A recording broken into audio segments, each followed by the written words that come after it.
আমি নিজে আমার উপরে কেমনে জুলুম করি এইটা তো মাথায় ধরে না। নিজে নিজের উপরে কেমনে জুলুম করে? আমি তো নিজেরে ভালো খাওয়াইতেছি, ভালো পড়াইতেছি, ভালো জায়গায় ঘুমাইতেছি, ফ্রেশভাবে চলাফেরা করতেছি, কিন্তু নিজের উপরে জুলুম কেমনে করতেছি এইটা মাথায় ধরে না। এইটা বোঝার জন্যই আল্লাহর ওলির সহবতে যাইতে হবে, আল্লাহর রসুলের সহবতে যাইতে হবে। এইটা বোঝার জন্যই ওলিয়ে কামেলের কাছে বায়াত হইতে হবে।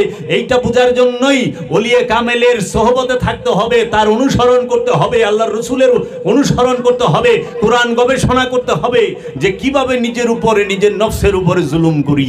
আর এই নফসি কি সারাটা জীবন পার করে দিলাম, চুল দাড়ি পাইকে গেল গা, সারা জীবন হেলায় হেলায় পার করে দিলাম, জানলামই না নফস কারে কয়। নিজেরই তো জানি না ইবাদত করুম কোন সময়, আগে নিজেরে জানি তারপরে তো ইবাদত। তাই জান শরীফ শাহ সুরেশ্বরী বাবা বলেছেন, নূরে হকে হক আছে, হক চিনো আগে, পারো যদি আবাদত করো শেষ ভাগে, না চিনিয়া আবাদত করিবে কাহার, ভূতের বন্দিগি হবে হবে না খোদার। নূরে হকে হক আছে, হক চিনো আগে, পারো যদি আবাদত করো শেষ ভাগে, না চিনিয়া আবাদত করিবে কাহার, ভূতের বন্দিগি হবে হবে না খোদার। আগে জানো তারপরে ইবাদত করো, কামে লেগে যাইব। জানেই না, সারা জীবন সূরাতুল ফাতিহায় পড়লাম, সারা জীবন সূরাতুল ফাতিহায় রব্বুল আলামিনের সামনে দাঁড়ায় বললাম ইহদিনাস সিরাতাল মুস্তাকিম, ইহদিনাস সিরাতাল মুস্তাকিম, সিরাতাল্লাযিনা আনআমতা আলাইহিম।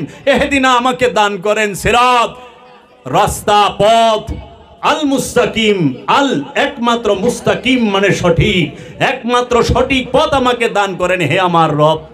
আপনি সেই রব যে আমাকে একমাত্র সঠিক পথ দিতে পারবেন। তখন যা বলতেছে সিরাতাল্লাযিনা আনআমতা আলাইহিম, হে আমার রব আপনি তাদের পথ আমাকে দান করেন যারা আপনার থেকে পুরস্কার পেয়েছে, আপনার থেকে এনাম পেয়েছে, আপনার থেকে পুরস্কার প্রাপ্ত যারা, তাদের পথ। আল্লাহ পুরস্কার কাকে দিয়েছেন?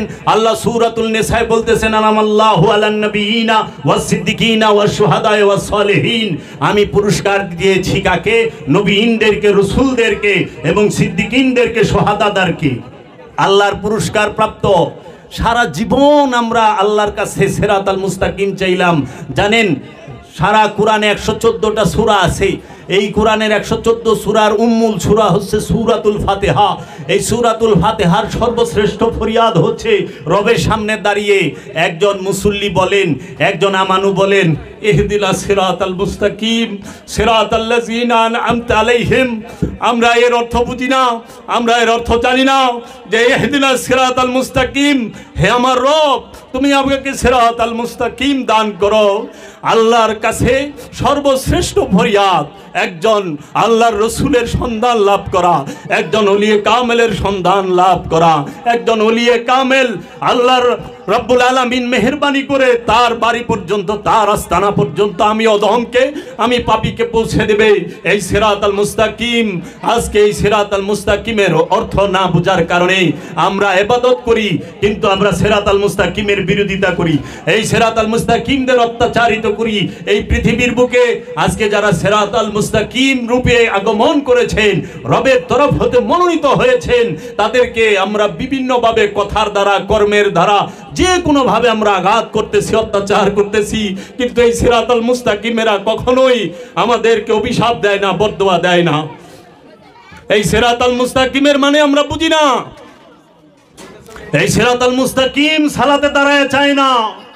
এই সিরাতাল মুস্তাকিম পাইলে সিরাতাল মুস্তাকিমের সাথে সালাত করে। সিরাতাল মুস্তাকিমকে অনুসরণ করার নাম হচ্ছে সালাত। সিরাতাল মুস্তাকিমের গোলামি করার নাম হচ্ছে সালাত। সিরাতাল মুস্তাকিমের পায়রবি করার নাম হচ্ছে সালাত।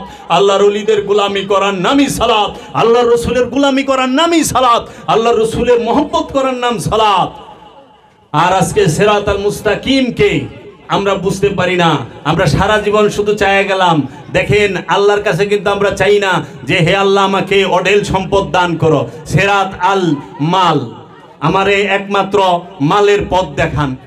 আল্লাহ আমরা কই না সিরাত আল ক্ষমতা, ক্ষমতার পথ দেখাইবার কই, টাকার পথ, সম্পদের পথ দেখাইতে কই আল্লাহ রে না।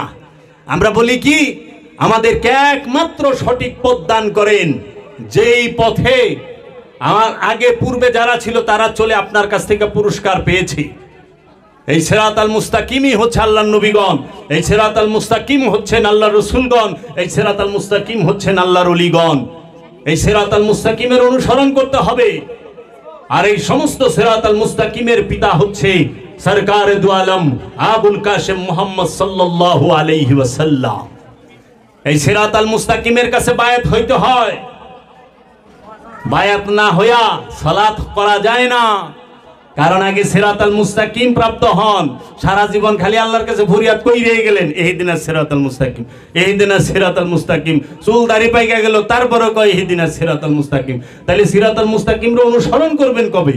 সারা জীবন তো চাই গেলেন ইহদিনাস সিরাতাল মুস্তাকিম। সিরাতাল মুস্তাকিম যারা, তারা সামন দিয়ে হাইটে গেল, তাদেরকে অকথ্য ভাষায় ভণ্ড বলে, এই বলে সেই বলে। নাউজুবিল্লাহি মিন জালিক। আল্লাহর ওলির সাথে বেদবি কইরো না বাবা, আল্লাহর রসুলের উপরে নির্যাতন কইরো না। রসুলদের উপরে, নবীদের উপরে যারা নির্যাতন করেছে তারা ধ্বংস হয়ে গেছে। আল্লাহর ওলিদের উপরে যারা নির্যাতন হয়ে গেছে করেছে তারা ধ্বংস হয়ে গেছে। একটু খুঁজলে দেখো, ধ্বংস খালি টাকা পয়সা না থাকলেই হয় না, ধ্বংস অনেকভাবে হওয়া যায়। সবচেয়ে বড় ধ্বংস সে যার নফসের সাথে খান্নাস রূপী শয়তান চিরতরে স্থায়ী হয়ে রয়েছে, সে হলো মহাধ্বংস। দ্বিতীয় ধ্বংস যাকে রব্বুল আলামিন অডেল সম্পদ এবং ক্ষমতার মধ্যে ডুবায় রাখে, ওইটা হলো দ্বিতীয় ধ্বংস। খালি ক্ষমতা আর সম্পদ, ক্ষমতা আর সম্পদ। আল্লাহর সবচেয়ে বড় মেহেরবানি সিরাতাল মুস্তাকিম দান করে। আপনি অনেক সৌভাগ্যবান যারা আল্লাহর ওলির কদমে এসেছেন, আপনাদেরকে আল্লাহ সিরাতাল মুস্তাকিম দান করেছে। আল্লাহ সিরাতাল মুস্তাকিম দান করেছে। সম্পদ নাই, দুঃখ নাই, ঘর নাই, দুঃখ নাই, বাড়ি নাই, দুঃখ নাই, পেটে খাওয়ান নাই, দুঃখ নাই, কিন্তু আমার সামনে ওলিয়ে কামেলের চেহারা আছে, ওলিয়ে কামেল আছে। ওলিয়ে কামেলের চেহারা মুবারককে আইনুল্লাহ বলা, ওয়াজহুল্লাহ বলা হয়। ওলিয়ে কামেলের চোখকে আইনুল্লাহ বলা হয়। ওলিয়ে কামেলের হাতকে ইয়াদুল্লাহ বলা হয়। এই ওলিয়ে কামেল যদি আমার সামনে থাকে, আমার সব আছে। আল্লাহর রসুল আমার সব আছে, আমার সামনে, আমার কাছে সব আছে। আমার কাছে আল্লাহর রসুল নাই, কিন্তু সব থাকা সত্ত্বেও কিচ্ছু নাই। কারণ এই দুনিয়া হচ্ছে মাতাউল গুরুর। কোরআন বলছে এই দুনিয়া হচ্ছে মাতাউল গুরুর। এটা ধোকার রং ব্যতীত আর কিছুই না, ধোকার রং ব্যতীত কিছুই না। শিশু তার সুখ খুঁজে কোথায়? কিশোরকালে। কিশোর তার সুখ খুঁজে যৌবনকালে। যুবক তার সুখ খুঁজে মনে হয় বিয়া শাদী করলে পরে। বিয়া করছে দনম জাহান্নাম হয়ে গেছে গা, খাইছি মারামারি, অভাব অনটন লাগছে। কয় যজ্ঞা বউ ভাগলামি করে, জামাই ভাগলামি করে, পোলা পান তো একটা হইলে ঠিক হয়ে যাব। মই মুরব্বীরা কারণে পোলা পান হয়েছে, অশান্তি আরও বাড়ছে। অনেক সুখ তো হেন নাই। লাস্টে চিন্তা করে, না রে সুখ মনে হয় বুড়া হইতে গেছি, সুখ জান্নাতেই আছে। তখন যায় বুড়া কালে নামাজ পড়া শুরু করে, তসবিহ লইয়া করে না? তাই মাতাল রাজ্জাক দেওয়ান উনি একজন আল্লাহর ওলি, তিনি বলছেন রসে বাতে সর্দি কাশে হইয়া গেছে হাঁপানি, জীবন খাতার শূন্য পাতায় লাই গেছে টানাটানি। বুড়া কালে রসে বাতে সর্দি কাশে হইয়া গেছে হাঁপানি, জীবন খাতার শূন্য পাতায় লাইগে গেছে টানাটানি। কেউ কয় মক্কা যাইতে বেশি সময় নাই হাতে, 2 দিনেতে তাবলিগেতে কলমা পড়ে না যে হাল। কারণ বুড়া বয়সে কলমা মুখস্থ হয় না, মাথায় ধরে না তো। বুড়া বয়সে কি ধরবো, ধরে না। তখন বলি যে আমি দিয়া ইসলামের দুহাই বেকার গুড়ি খাই, দাড়ি টানি তসবি জুলাই, আল্লাহ কই ভুলাইয়া গাল। চিরবাস্তব কথাগুলো বলে গিয়েছে। ইবাদত করবা যৌবন কালে, ইবাদতের সময় যৌবন কালে। হলুদ গাভীকে জব করতে হবে, এই হলুদ গাভী জব করতে হবে। যৌবন কালের ইবাদত রবের কাছে গ্রহণযোগ্য। বুড়া কালে কি ইবাদত করব জানলেই তো টানাটানি। কারণ বুড়া বয়সে দেহটা নফসের উপরে ভারী হয়ে যায়, এই দেহটা অনেক ভারী হয়ে যায় নফসের জন্য। এই নফসকে চেনো, নফসকে জানো। নফসকে চিনতে হইলে আল্লাহর ওলি লাগবো, নফসকে জানতে হইলে আল্লাহর ওলি লাগবো। আল্লাহর ওলি কি শিখাবে? দায়মি সালাত, অনুষ্ঠান না।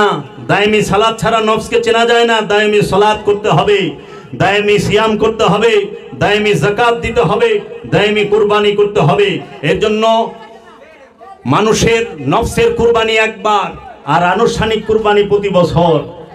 নফস আমিত্বকে কুরবানি করবে তার জিন্দিগিতে একবার, সারা জীবন অনন্তকালে একবার। আমিত্বের কুরবানি, আমিত্বের যাকাত অনন্তকালের মধ্যে একবার দিতে হয়। আর সিয়াম, আত্মসংযম, এটা তো চিরকাল। আনুষ্ঠানিকতা যেইটা সেইটা হচ্ছে একটা নির্দিষ্ট মাস, এটা সবাই করতে পারে, কিন্তু হাকিকি সিয়াম চিরকাল আত্মসংযম সবাই করতে পারে না। একমাত্র আল্লাহর ওলিরা করে, সাধকেরা করে, যারা জীবনে কোনো পাপ কর্মই করে না।